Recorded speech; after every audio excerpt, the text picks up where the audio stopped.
우리 옆에 있는 사람 한번 축복하는 시간을 갖도록 하겠습니다. 이 시간에 옆 사람을 한번 축복해 주십시오. 마음껏.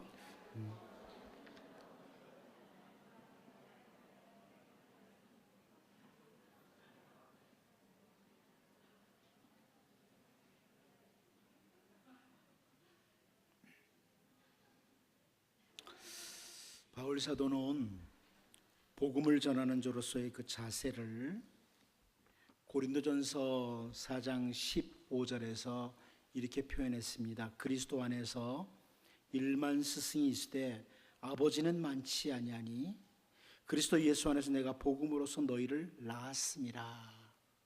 이렇게 표현을 해주고 있습니다. 단순히 말씀을 지식으로 가르치는 자로 끝나는 것이 아니라 아버지와 같이 복음으로 낳는 자세,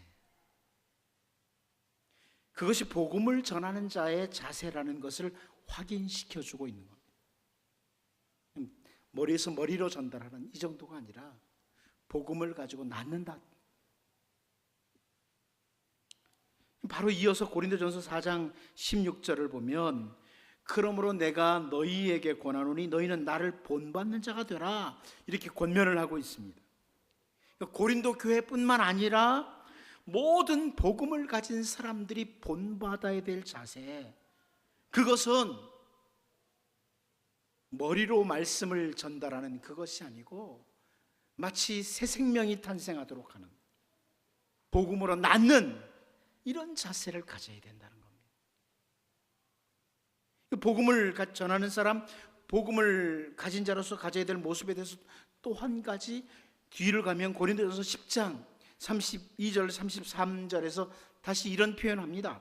유대인에게나 헬라인에게나 하나님의 교회나 거치는 자가 되지 말고 나와 같이 모든 일에 모든 사람을 기쁘게 하여 자신의 유익을 구하지 아니하고 많은 사람의 유익을 구하여 그들로 구원을 받게 하라. 이런 권면을 또 합니다. 그러니까 우리 주님이 십자가에서 대신 죽으심으로 이루신 그 구원을 한 사람에게라도 더 받도록 해야 될 책임의식을 가지고 살아라, 이런 말씀이죠. 그렇게 표현하고 다시 다음 절 고린도전서 11장 1절 말씀을 보면 바울 사도가 내가 그리스도를 본받는 자가 된 것 같이 너희는 나를 본받는 자가 되라, 다시 이렇게 표현합니다. 계속 제가 본받는다는 것을 중심으로 말씀을 드리는 거예요. 예수 그리스도께서 자기의 유익을 구하지 않고 많은 사람의 유익을 구하신 것처럼 자기도 많은 사람의 유익을 구하기 위한 자세를 가지고 복음을 전해서 구원을 받도록 한다. 그러므로 고린도 교회뿐만 아니라 모든 복음을 가진 사람들이 본을 받아야 된다, 이렇게 표현을 하는 겁니다. 머리에서 머리로 전달하는 단순한 선생이 아니라 아버지와 같이 복음으로 낳는 이 자세 본받아라. 그리고 자기의 유익이 아니라 많은 사람의 유익을 구하는 예수님처럼 바울처럼 그거 본받아라, 이렇게 표현을 하고 있다는 말씀입니다. 아무튼 우리는 좋은 본을 받아야 될 사람들입니다. 예수님께서 정말 어려운 요구를 하신 것이 마태복음 5장 48절에 나오죠. 사실 이 부분을 볼 때마다 기가 죽는데요. 그러므로 하늘에 계신 너희 아버지의 온전하심과 같이 너희도 온전하라. 온전하라고, 완전하라는 겁니다. 퍼펙트하라는 겁니다. 하나님이 온전하신 것처럼 너희도 온전해라. 자신이 없는 말씀이죠. 하나님 아버지의 온전하심을 본받아서 우리도 온전해라. 이 본받으라는 표현들이 성경에 곳곳에 나와요. 이렇게 바울 사도는 빌립보서 2장 5절에서 너희 안에 이 마음을 품으라 곧 그리스도 예수의 마음이니, 이렇게 권면하기도 합니다. 우리가 최소한 목표를 가지고 달려가야 될 삶입니다.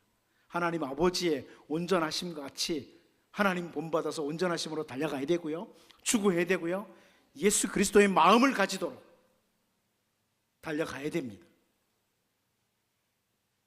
제가 가끔 그런 말 하지만 우리나라 사람들은 옛날에 올라가지 못할 나무 쳐다보지도 말라고, 그런데 성경은 올라가지 못해도 쳐다보라고 합니다. 하나님같이 될 사람 없잖아요. 예수 그리스도의 마음 가질 사람 없잖아요. 그러나 달려가는 겁니다. 그리스도를 표대로 해서 달려갑니다. 그런데 그것도 그리스도의 장성한 분량이 충만한 데까지. 그게 우리의 목표예요. 이제 요한 3서를 마치면서 우리가 좋은 본을 받는 자들로 서기를 원하는데요, 여기 오늘 본문에서 첫 번째 요한이 무엇을 권면하냐면 탁월한 것을 따르라고 권면하고 있습니다. 탁월한 것을 따르라.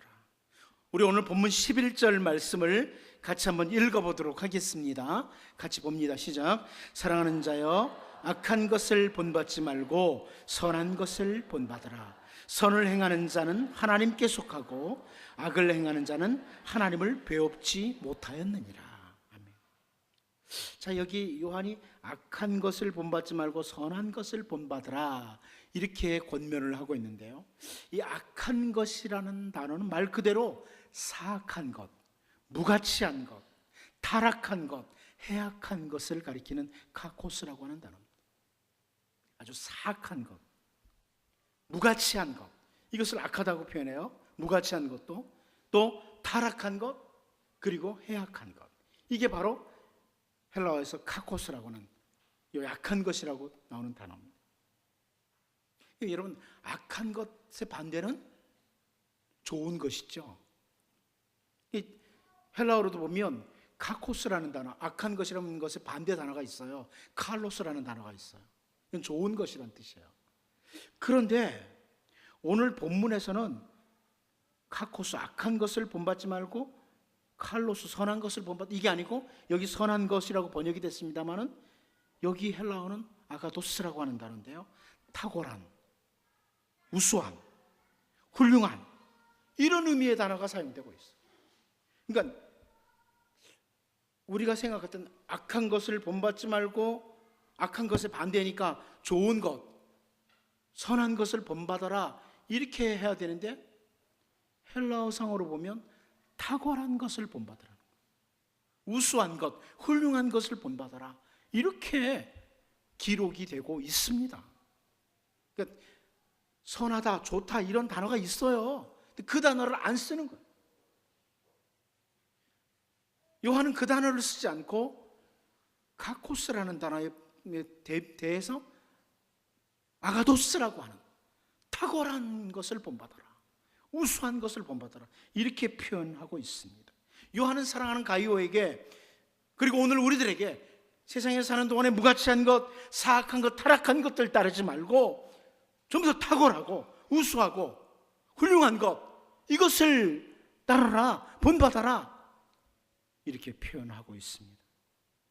왜 이 단어가 사용되냐면 이 탁월하다는 단어가, 이 아가도스라는 이 단어는 하나님의 속성에 속한 겁니다. 하나님의 속성, 아가도스, 탁월하다, 우수하다, 이것은 하나님의 속성이에요. 마태복음 19장 17절 말씀을 보면 그게 나오죠. 예수께서 이르시되 어찌하여 선한 일을 내게 묻느냐? 선한 이는 오직 한 분이시니라. 네가 생명에 들어가려면 계명들을 지키라. 예수님이 이렇게 말씀하시는데 여기서 선하다가 아가도스, 그러니까 선한 분은 한 분이다, 탁월하신 분은 한 분이시다, 하나님의 속성을 가리킵니다. 아가도스 하신 분은 한 분이시다는 거예요. 탁월하시고 우수하시고 훌륭하신, 선하신 그분은 오직 한 분이시다. 바로 하나님의 속성을 보여주는 단어를 요한이 여기서 사용하고 있는 거예요. 그러므로 여러분, 여기 요한은 본문에서 선을 행하는 자는 하나님께 속했다, 그렇게 말하죠. 오늘 11절에 그래요. 사랑하는 자여, 악한 것을 본받지 말고 선한 것을 본받으라. 선을 행하는 자는 하나님께 속하고, 그러지 않습니까? 아가도스가 하나님의 속성이기 때문에 악한 것을 따르는 자가 아니라 아가도스, 그 가장 탁월한 것을 따르는 자는 그 탁월함이 하나님께 속해 있기 때문에 하나님을 본받는 것이다, 그렇게 표현을 해 주시는 겁니다. 반대로 이 악한이라는, 카코스라는 단어는 사실은 마귀의 속성을 보여주는 단어예요. 마귀의 속성을 보여줘요. 아주 무가치한 것, 사악한 것, 예? 그리고 타락한 것, 이것은 카코스라는 단어는 마귀의 속성에 속하는 단어죠. 이 세상에는 마귀의 유혹을 따라 무가치한 것을 따르도록 하는 일들이 참 많습니다. 여러분 한번 늘 이 요한의 이런 권면을 통해서 우리의 삶을 계속 점검해 볼 필요가 있어요. 나는 선한 분은 한 분이신데, 탁월하신 분은 한 분이신데 그 탁월함을 따르고 있느냐, 아니면 무가치한 것, 이것을 자꾸 추구하고 있느냐.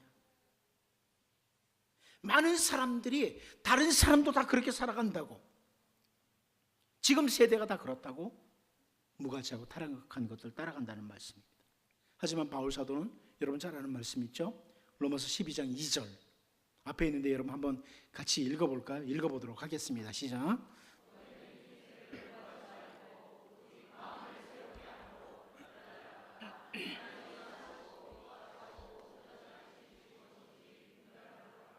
네, 세대가 아무리 무가치한 것을 따라가는 세대라고 할지라도 너희는 이 세대를 본받지 말아라. 마음을 새롭게 하고 변화를 받아서 하나님의 선하신 것, 하나님의 기뻐하시는 것, 하나님의 온전하신 뜻이 무엇인지 이것을 분별하라고 권면을 하는 거죠. 여러분 이 세상 사는 동안에 카코스, 악한 것, 사악한 것, 무가치한 것들이 우리에게 손짓하면서 따라오라고 합니다. 그러나 요한은 가이오야, 너는 하나님의 속성인 그 탁월한 것, 아가도스, 그것을 따라야 된다. 탁월한 것을 따라야 된다. 잘 분별해서 그것을 따라야 된다. 이렇게 말씀합니다. 여러분 우리는 하나님께 속한 자들입니다. 하나님의 속성인 탁월하고 우수하고 선한 것, 이것을 따르며 살아가되 단순히 시대의 흐름을 따라서 무가치하고 타락하고 악한 것을 따르지 않는, 마귀의 속성을 따르지 않는 그런 사람들로 기도하며 달려갈 수 있기를 원합니다. 두 번째로 우리는 오늘 본문에서 요한이 가까운 본을 말하는 것을 보게 됩니다. 가까운 본을 이야기하고 있습니다. 우리 본문 12절 말씀인데요, 같이 한번 12절 읽어봅니다. 시작. 데메드리오는 무사람에게도 진리에게서도 증거를 받았음에 우리도 증언하노니 너는 우리의 증언이 참된 줄을 아느니라. 자, 여기 요한은 데메드리오라는 사람을 따라야 할 본으로 소개를 하고 있습니다. 데메드리오 아시는 분 계시나요? 별로 잘 모르죠. 우린 데메드리오라는 사람 이름 잘 안 외워요. 근데 요한은 데메드리오를 본받으라고 이렇게 표현을 하고 있어요. 요한은 지금 멀리 있는 자기 자신을 본받아라 이렇게 권면하지 않고 너에게 가까이 있는 그 데메드리오를 본받으라. 데메드리오는 무슨 사람들에게서, 진리에게서도 우리도 증언한다, 이렇게 표현을 하고 있습니다. 데메드리오는 모든 사람들이 나에게 보고를 했다, 이런 사람이라고, 진리 자체가 입증을 하고 있다, 요한을 비롯한 사역자들이 증명한다, 이렇게 반복해서 설명하는 거죠. 왜 이런 표현을 하고 있을까요? 여러분 이것은 우리가 올바른 눈으로 바라보면 우리의 주변에 성도들 가운데 본받을 점이 있는 사람들이 참 많다는 겁니다. 한번 옆에 있는 사람 잠깐만 한번 쳐다보실래요? 본받을 점이 좀 있나요?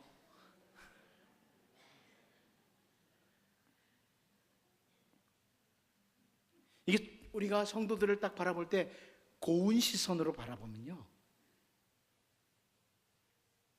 본받을 점이 있어요. 완벽한 사람은 한 사람도 없어요. 한 사람도 없습니다. 이 세상에 완벽한 목사를 찾으려면 없어요. 그러니까 빨리 죽으시면 돼요. 천국에 가면 아마 완벽한 목사님들 계실 거예요. 성도들 마찬가지. 완벽한 사람 없어요. 그러나 고운 시선으로 바라보면 본받을 점이 있습니다. 다 나름대로 조금씩 가지고 있어요.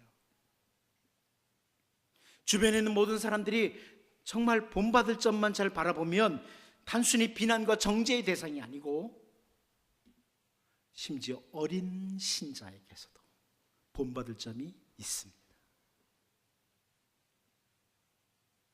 저는 제가 늘 그렇게 생각을 해요. 내가 목사니까 이만큼 하지, 저는 여러분들을 따라갈 수가 없습니다. 여러분의 신앙을 따라갈 수가 없습니다. 목사니까 이만큼 하는 겁니다.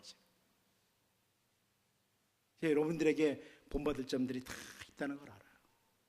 고운 시선으로 보면. 그러나 어느 날 제 눈이 갑자기 삐딱해지면 여러분들 다 보이는 게 다 나쁘게 보여요. 여러분 언제나 훈련해야 됩니다. 고운 시선으로 서로를 바라보면서 본받을 점을 찾아내야 돼요. 복음을 잘 설명해주는 로마서를 마무리하면서 바울 사도는요, 로마서 16장에서 많은 사람을 추천을 합니다. 그 중에 로마서 16장 1절 2절만 보면요, 내가 겐그레아 교회의 일꾼으로 있는 우리 자매 베베를 너희에게 추천하노니 너희는 주 안에서 성도들의 합당한 예절로 그를 영접하고 무엇이든지 그에게 소용되는 바를 도와줄지니 이는 그가 여러 사람과 나의 보호자가 되었습니다. 이 베베라는 사람의 완벽함을 말하지 않아요. 그에게 본받을 점이 이런 것들이 있었다, 그렇게 말하는 거죠. 여기 나오는 베베뿐만 아니라 여러분이 로마서 16장을 쭉 읽어가다 보면 많은 사람의 이름이 등장해요. 예쁜 눈으로 성도들을 바라보면 본받을 점이 다 있다는 말이에요. 저는 가까운 데서 본을 찾는 것이 얼마나 좋은 성도인지를 압니다. 가까운 데 있는 사람은 좋게 안 보이거든요. 제가 이렇게 성도들과 이야기하면 어떤 사람들은 꼭 그래요. 상암교회는 별로 이렇게 쓸모 있는 사람이 없고 저 옆에 교회만 다 있다고 생각을 해요. 그렇지 않습니다, 여러분. 그건 보는 눈이 잘못된 거예요. 나 가까이에 다 본받을 만한 사람들이 있어요. 꼭 남의 떡이 좋아 보이는 사람들이 있잖아요. 그러나 여기가 좋습니다. 여기서 본받을 사람을 찾아야 됩니다. 그걸 찾아서 따라가야 되는 거예요. 여기 요한은 그걸 말하는 거예요. 데메드리오, 우리 이름도 잘 몰라요. 저도 이 이름 외우느라고 힘들게 외워서 설교 준비하느라고. 그럼 몰라요, 이 사람을. 데메드리오 어떤 사람인지 잘 몰라요, 저도. 그런데 요한은 내 곁에 있는 데메드리오를 본받으라고. 그 옆에 다른 교회들, 좋은 교회, 좋은 성도들이 없었을까요? 많아요. 그런데 요한은 그렇게 말하는 거예요. 여러분, 가까이 문대 있는 곳에서 성도들을 예쁜 눈으로 보고 본받을 점을 찾으셔야 됩니다. 반대로 하는 사람이 있어요. 꼭 문제 있는 것만, 문제점만 본받아가는 그런 사람들인데, 그러면 안 되고 좋은 점만 본받는 거예요. 성도다운 지혜로운 눈을 가지고 이 사람에게서 내가 본받을 점이 뭐냐, 하나님의 백성으로서 이런 것들을 잘 이렇게 정리해가는, 그래서 좋은 본을 따르는 그런 은혜가 여러분들에게 있기를 바랍니다. 마지막으로 이제 이 요한은 마무리하는데 교제와 축복을 하는 부분으로 끝내고 있습니다. 우리 13절에서 15절 말씀 같이 한번 보겠습니다. 시작. 내가 네게 쓸 것이 많으나 먹과 붓으로 쓰기를 원하지 아니하고 속히 보기를 바라노니 또한 우리가 대면하여 말하리라. 평강이 네게 있을지어다. 여러 친구가 네게 문안하느니라. 너는 친구들의 이름을 들어 문안하라. 요한은 가이오와 글을 통해 교제할 수 있습니다. 그러나 글보다는 얼굴과 얼굴을 대면해서 교제하기를 원한다. 지금 이렇게 표현하고 있습니다. 이 15절에 나오는 문안한다는 표현이 계속 반복해서 나오잖아요. 15절에 영어로 표현하면 웰컴이에요. 환영한다. 성도의 교제를 표현하는 말이에요.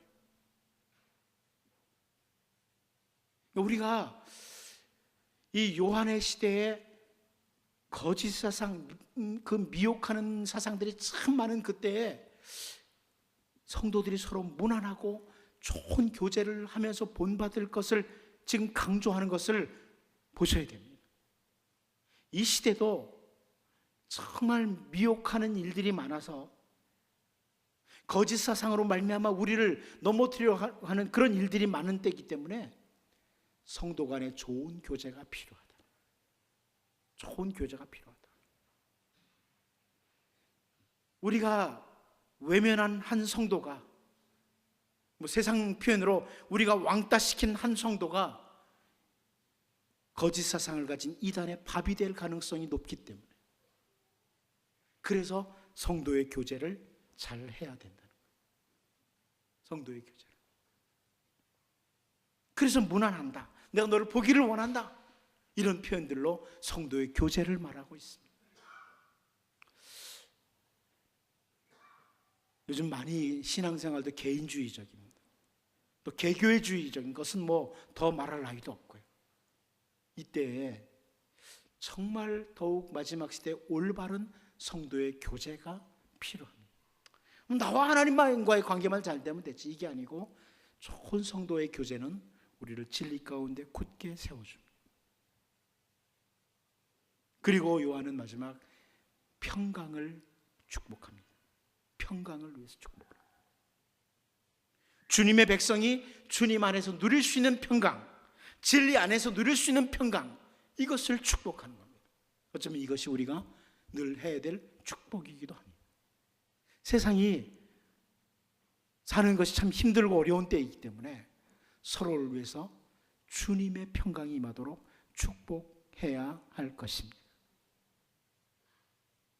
여러분, 시대적으로 바라볼 때 참 개인주의적이고 개교회주의적이고 이런 것들을 많이 봅니다.